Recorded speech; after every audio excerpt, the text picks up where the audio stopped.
Doctor MD Khan जो कि बहुत बड़े मशहूर डॉक्टर होते हैं। और डॉक्टरों के पास अगर जो वक्त की बात की जाए तो उनको अपने लिए भी वक्त नहीं निकल पाता, अपने परिवार के लिए भी वक्त नहीं निकल पाता, क्योंकि उनकी इतनी बिजी लाइफ रहती है कि कब कौन सा मरीज आ जाए, कौन सीरियस मरीज आए, कब डॉक्टर को जाना पड़ जाए। ना वो ठीक से सो पाते हैं और ना ही ठीक से खा पाते हैं। वैसे ही डॉक्टर एमडी खान जो थे, बड़ी ही बिजी उनकी लाइफ थी। उनके परिवार में उनकी पत्नी के अलावा उनका 5 साल का बेटा।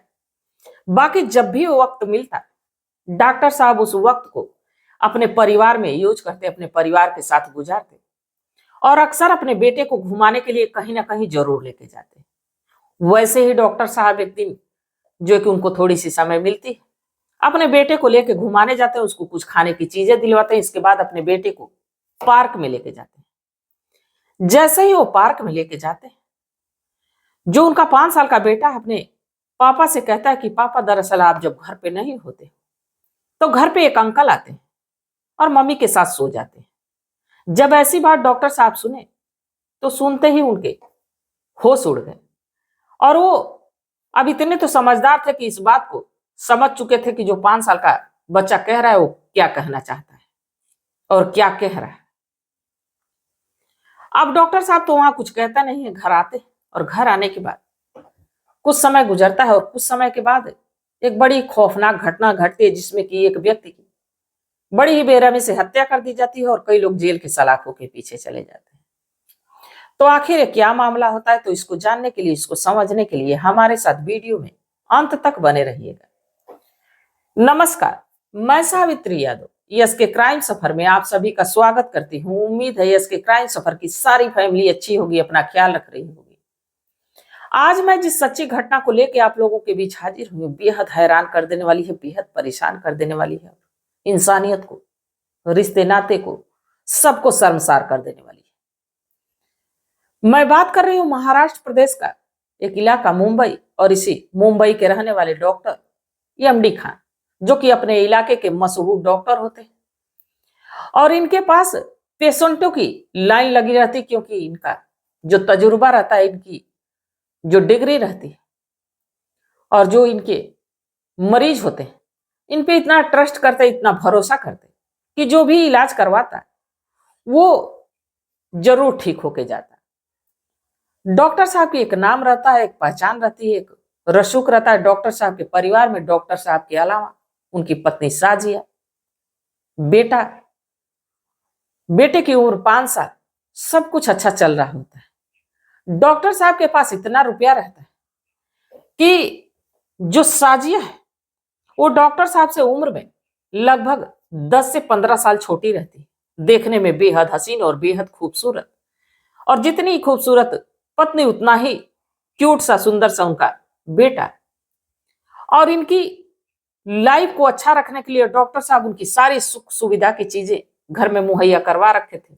और यहां तक कि साजिया को कुछ करना नहीं पड़ता है। साजिया को बच्चे संभालने से लेके और घर के किचन का काम हो, या उसे मार्केट लेके जाने के लिए एक ड्राइवर रखे थे, सब कुछ बढ़िया चल रहा था। घर में खाना बनाने के लिए मेड, झाड़ू पोछा करने के लिए एक अलग से नौकरानी, बच्चे को संभालने के लिए एक अलग से दाई माँ, और ऊपर से एक ड्राइवर हमेशा घर पे रहता कि साजिया इसको कहीं भी जाना हो, मार्केट के लिए या जिम जाना हो, तो ड्राइवर लेके जाए। क्योंकि जो साजिया रहती है वो शाम के लगभग 2 घंटे जिम में बिताती, और जिसके लिए उसे रोज गाड़ी से ड्राइवर लेके जाता, जिसका नाम राजू रहता है। साजिया देखने में इतनी हसीन रहती, इतनी खूबसूरत रहती कि जो राजू रहता हमेशा उस पर निगाहें लगाए रहता। बाकी थी तो एक डॉक्टर की पत्नी, और इधर राजू एक ठहरा नौकर, एक ड्राइवर। वो कुछ कह नहीं पाता था, इस साजिया को घूरते रहता था। बाकी जो डॉक्टर साहब थे, सब कुछ अच्छा चल रहा था। अपनी कमाई का ज्यादातर हिस्सा अपने परिवार में खर्च करते। बाकी उनकी एक पुश्तैनी जमीन होती है, जो कि गांव पे होती है, और जिसका मुकदमा जो है कि चल रहा होता है।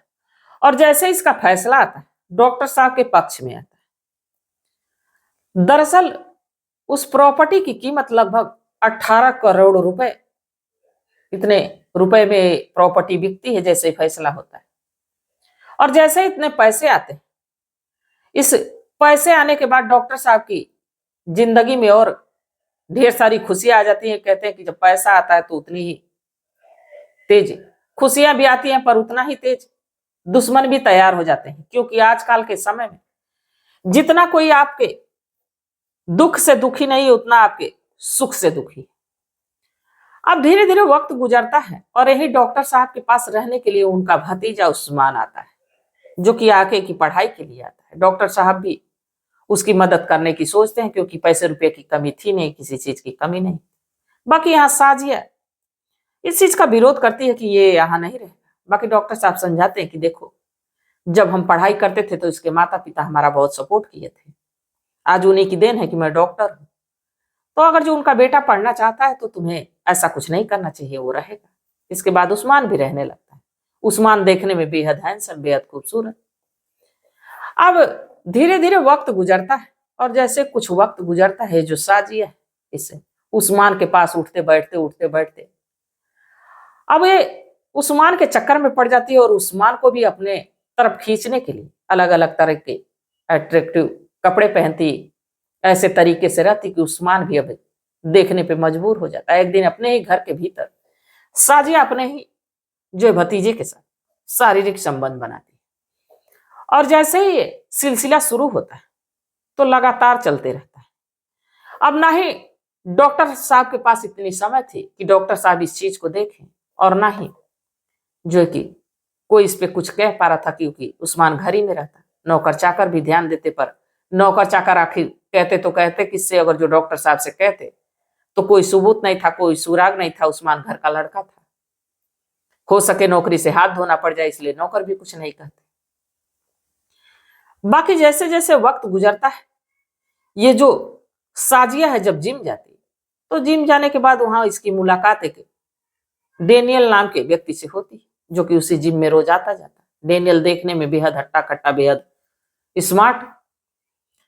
अब ये जो साजिया है इस डेनियल के प्यार में पड़ती है और डेनियल के साथ अब लगातार कहीं होटल में, कहीं जो कि एकांत में, कभी कभी जिम के भीतर ही अब इस डेनियल से मिलने लगती है और इससे भी होटलों में जाके शारीरिक संबंध बनाने लगती है। इससे भी अब इस इधर घर में उस्मान, बाहर ये जो कि डेनियल।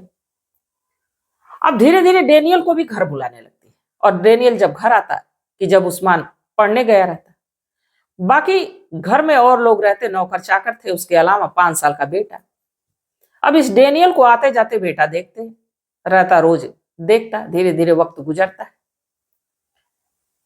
बाकी एक दिन जैसे डॉक्टर साहब खाली होते हैं, अपने 5 साल के बेटे को घुमाने लेके पार्क में जाते हैं। और जब पार्क में जाते हैं घुमाने के लिए, तो जो 5 साल का बेटा है कहता है कि ऐसा है कि आप जब घर पे नहीं रहते हो पापा, तो एक अंकल आते हैं और माँ के कमरे में जाते हैं, माँ के साथ सो जाते हैं।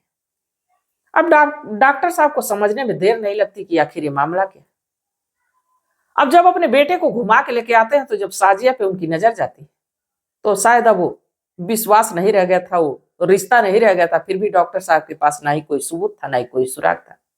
साजिया को कुछ बोलते नहीं, हो फिर अपने काम में मसरूफ हो जाते हैं और सोचते हैं कि अगर जो ऐसा कुछ हो भी रहा होगा तो साजिया तो खुद समझदार है, एक बच्चे की माँ है, सुधर जाएगी, समझ जाएगी। अब इस मामले को आई गई कर देते हैं। कहते हैं, सोचते हैं कि घर में इतने सारे लोग, ऐसा कुछ नहीं हो सके, कोई आया हो, बच्चा है, नहीं समझ पाया, इस बात को नजरअंदाज कर देते हैं। वक्त बीतता है। बाकी उस्मान अब इस डेनियल के बारे में जान जाता है। कहता है कि ऐसा है कि डेनियल का आना जाना मुझे घर में पसंद नहीं। अब जैसे ही 3 से 4 महीने गुजरता है, ये जो साजिया है डेनियल को मना करती है, कहती है देखो हमारे घर वालों को, हमारे डॉक्टर साहब को तुम पे शक हो गया, अब घर मत आओ। अब डेनियल को तो मना कर देता है। धीरे धीरे वक्त गुजरने लगता है और जैसे ही कुछ वक्त गुजरता है, अब उसी जिम में जो जिम का ट्रेनर होता है गोविंद, अब इस साजिया का गोविंद से चक्कर चलने लगता है। और जब गोविंद से बातचीत इसकी होने लगती है, गोविंद से जब ये नंबर साझा करती है, तो जो गोविंद है, अब इसके प्यार में ऐसा पड़ता है कि बार बार साजिया से कहता है कि देखो, कब तक ऐसे हम लोग होटलों में घूम घूम के मिलते रहेंगे, कब तक इस तरह हम लोग जिम में मिलते रहेंगे, और अगर जो तुम इतना ही मुझे पसंद करती हो तो क्यों ना मुझसे शादी कर ले रही।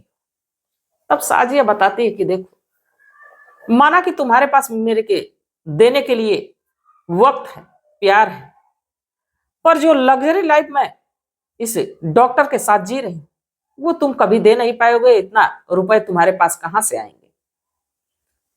और डॉक्टर के पास रोज की कमाई के अलावा उसके पास लगभग 18 करोड़ रुपए प्रॉपर्टी के पड़े हुए। मैं तुम्हारे साथ चली जाऊंगी तो इन सारे पैसे से मैं हाथ धो दूंगी। अब इस तरह इस गोविंद को समझाते हैं, धीरे धीरे वक्त गुजरने लगता है। जैसे जैसे वक्त गुजरता है, ये जो गोविंद है और ये साजिया घर से ही बाहर मिलते हैं और उस्मान इधर घर में सब कुछ अपने हिसाब से चल रहा है। इधर डॉक्टर अपने पेशे में परेशान है, डॉक्टरी पेशे में परेशान है। उनको वक्त ही नहीं है कि अपने परिवार को देख पाए, अपने परिवार को समझ पाए। एक दिन डॉक्टर साहब जाते हैं क्लिनिक, अपने हॉस्पिटल जाते हैं। जैसे ही शाम होती है, शाम को रोज डॉक्टर साहब घर आते थे, बाकी आज आते नहीं। और जब नहीं आते तो पता चलता है कि उनके नंबर पे जब ये जिम से आते हैं, साजिया तो फोन करती है, फोन स्विच ऑफ आता है। साजिया उस्मान से कहती है, उस्मान भी नंबर लगाता है, स्विच ऑफ आता है। अब डॉक्टर साहब को ढूंढने की कोशिश होने लगती है। उधर हॉस्पिटल में जब मरीज आते तो बार बार ये फोन आता कि डॉक्टर साहब कहाँ है। घर पे फोन आ रहा था और घर से ये फोन पे बताया जा रहा था कि डॉक्टर साहब तो हॉस्पिटल के लिए ही गए, हॉस्पिटल से घर आए नहीं। अब रात हो जाती है और जब रात हो जाती है तो वैसे ही परिवार की चिंता गहराती जाती है। परिवार अलग परेशान है, पत्नी अलग परेशान है। अब रात तो किसी तरह गुजरती है, बाकी जैसे ही सुबह होती है, साजिया अपने भतीजे सुमान को लेके सीधे अपनी नजदीकी पुलिस थाने पहुंचती है और डॉक्टर साहब के गुमशुदा होने की रिपोर्ट दर्ज कराती है। और जब रिपोर्ट दर्ज कराती है तो पुलिस वाले में एक हाई प्रोफाइल मामला था, एक डॉक्टर की बात थी। पुलिस वाले अब इसको बड़ी गंभीरता से लेते हैं, डॉक्टर साहब को ढूंढने की कोशिश करते हैं, पर उनका फोन भी ट्रेस होता है तो हॉस्पिटल का ही लोकेशन दिखता है। अब साले पुलिस वाले हैरान हैं, परेशान हैं कि आखिर डॉक्टर साहब गए तो गए का। अब वक्त गुजरते रहता है, 2-3 दिन का वक्त गुजर जाता है, बाकी पुलिस के हाथ खाली के खाली रह जाते हैं। तभी पुलिस कंट्रोल रूम में एक फोन बजता है और एक व्यक्ति कहता है कि दरअसल मैं लोरे वाला जंगल के पास से बोल रहा हूँ। यहाँ एक लावारिस गाड़ी पड़ी हुई और कल भी थी, आज भी थी। आज मैं नजदीक से जाकर देखा तो उसमें एक व्यक्ति मृत्यु पड़ा है। अब पुलिस को जैसे ऐसे सूचना मिलती है, पुलिस उस जंगल के पास पहुंचती है और उस गाड़ी को देखती है तो वाकई उस गाड़ी में एक व्यक्ति मरा पड़ा है। और ये कोई और नहीं बल्कि ये डॉक्टर एमडी खान थे। उनके घर इत्तला होती है, उनके घर सूचना पहुंचाई जाती है। इसके बाद अब रोते भी लगते साजिया पहुंचती है, अपने बेटे को लेकर उस्मान पहुंचता है। अब जब वो लोग देखते हैं तो उनको ये लगता है कि ये डॉक्टर साहब लग रहा है कि इधर कहीं गए रहे होंगे, उधर से आते समय हो सके एक्सीडेंट हुआ या दिल का दौरा पड़ा। डॉक्टर साहब की मृत्यु हो गई। अब डेड बॉडी को पोस्टमार्टम के लिए भेजते हैं और इसके बाद परिवार वालों को डॉक्टर साहब की डेड बॉडी को सौंप दी जाती है उनको। अब चूंकि वो मुस्लिम बिरादरी से उनको दफनाया जाता है। इसके बाद अब नॉर्मली तरीके से सब कुछ चलने लगता है, क्योंकि परिवार वालों का भी अंदेशा कुछ ऐसा नहीं होता कि डॉक्टर साहब के साथ कुछ दुर्घटना हुई है, ऐसा कुछ। अब पुलिस वाले फाइल बंद कर देते हैं। बाकी तभी जो कि इस साजिया के घर साजिया की एक रिलेटिव उसकी ननद आती है और साजिया जब अक्सर जिम चली जाती तो उस समय ये उसके 5 साल के बेटे के साथ खेलने चली जाती, अपना देखती, उसको संभालती। तभी जो 5 साल का लड़का है कहता है कि बुआ पापा कब आएंगे। तो जो साजिया रहती है और जो वो लड़की रहती है वो कहती है कि दरअसल तुम्हारे पापा कहीं दूर गए, कुछ दिन बाद आएंगे, तुमको कुछ कहना था तो मुझसे ही कह दो। लड़का कहता है कि दरअसल जो मम्मी है वो उस्मान अंकल के साथ भी सोती है और साथ ही जो एक अंकल आते हैं उनके साथ भी सोती है, ये मुझे पापा के साथ बताना है। अब इस बात पे वो लड़की उस लड़के को लेके थाने पहुंचती है और थाने जाने के बाद उस लड़के को चॉकलेट देती है और जो वहां के पुलिस अधीक्षक होते हैं उनके सामने वो कहती है कि ऐसा है कि बेटा बताओ कि मम्मी किसके साथ सोती है। इसके बाद वो लड़का उनके सामने बताता है।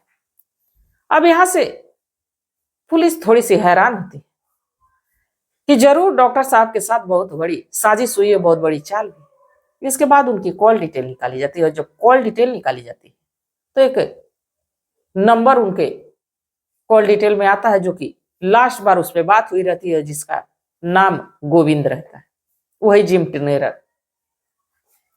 अब जब इस ट्रेनर की बात आती है तो इस पे अब घर के नौकरों से पूछा जाता है। नौकर इस बारे में कुछ बताते नहीं। जब उस्मान से पूछा जाता है तो उस्मान बताता है कि हाँ, मुझे ये तो पता था कि उस जिम में एक व्यक्ति था जो कि डेनियल था, वो इनसे अफेयर में जरूर था भाभी से, बाकी मैं भी था, इसलिए मैंने मना किया तो वो आना जाना बंद कर दिया, पर गोविंद के बारे में मुझे कुछ पता नहीं। अब जब पुलिस इस गोविंद को ढूंढती है और जब इसे सख्ती से पेश आती है तो अपने गुनाह को कबूल लेता है। कहता है कि हाँ, मैंने ही डॉक्टर का कत्ल किया और मैं अकेले नहीं हूं, इसमें साजिया भी शामिल है और साजिया के साथ 2 लोग और हैं। अब जैसे ही पुलिस ऐसा सुनती है साजिया को थाने लाती है और जब इससे सख्ती से पूछताछ करती है तो कुछ देर तो साजिया घुमाती है, कहती है कि गोविंद झूठ बोल रहा है, मेरे पे गंदी नजरें रखता है। बाकी कहते हैं कि पुलिस अच्छे अच्छे लोगों की हेकड़ी ढीली कर दे। जब साजिया के साथ सख्ती से पेश आती है तो साजिया भी अपने गुनाह को कबूलती है और कहती है कि हाँ, मैं गोविंद के साथ रहना चाहती थी, मुझे डॉक्टर पहले से ही नहीं पसंद था, बाकी इसके पास इतने रुपए थे और मैं इन रुपए को खोना नहीं चाहती थी, इसलिए मैंने साजिश करके डॉक्टर को मारा।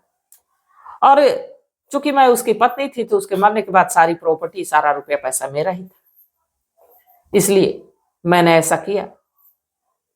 अब इस साजिया के तहरीर पे और इसी जो कि गोविंद के बताने पे उन 2 लोगों को भी गिरफ्तार किया जाता है जो लोग डॉक्टर को मारने में साथ दिए रहते हैं। दरअसल जो गोविंद रहता है, डॉक्टर साहब जब हॉस्पिटल पे होते हैं तभी उनको फोन करता है, कहता है कि ऐसा है कि तुम्हारी पत्नी की कुछ करतूतें मेरे पास है, मेरे मोबाइल में, और देखना चाहते हो तो तुम फला जगह पे आ जाओ, बाकी मोबाइल तुम हॉस्पिटल पे ही स्विच ऑफ कर दो। और डॉक्टर साहब उसकी बात को सुनते हैं और अपनी मोबाइल स्विच ऑफ करते हैं, सीधे उस जगह पे पहुंचते हैं। बाकी उस जगह पे साजिया और 3 और लोग एक गोविंद के साथ रहते हैं।